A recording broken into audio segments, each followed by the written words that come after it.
High, আমি শাওলি। আজকে আবার চলে এসেছি একটা রান্নার রেসিপি নিয়ে। আজকে রান্না করব ঢেঁড়স আলু তরকারি দিয়েছি, তাই কড়াইতে দিলাম পাঁচ ফোড়ন আর শুকনো লঙ্কা।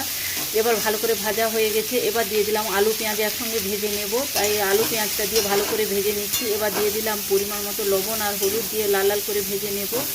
এবার আমার আলু আর পেঁয়াজটা ভালো করে ভাজা হয়ে গেছে। এবার কেটে রাখা ঢেঁড়স দিয়ে দেবো, দিয়ে এটাও ভালো করে ভেজে নেব।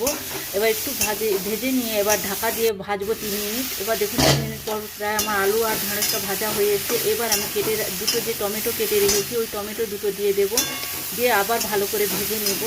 আর একটা মশলা করে রেখেছি, যে মানে আদা বাটা আছে, শুকনো লঙ্কা আছে, জিরে আছে, হলুদ আছে, লবণ আছে। এবার ওই মশলাটা এবার দিয়ে দেবো, দিয়ে আবারও নেড়ে নিয়ে 5 মিনিটের মতন ঢাকা দিয়ে রান্না করব। এবার নেড়ে নিয়ে 5 মিনিটের মতো ঢাকা দিয়ে রান্না করব। দেখুন আমার 5 মিনিট পর আবার আমি ফিরে এসেছি, আমার প্রায় হয়ে এসছে, আমার সবজিগুলো সেদ্ধ হয়ে গেছে। এবার দিয়ে দেবো পরিমাণ মতো মিষ্টি। এবার মিষ্টি দিয়েও আবার 1 মিনিটের মতো ঢাকা দিয়ে রান্না করব।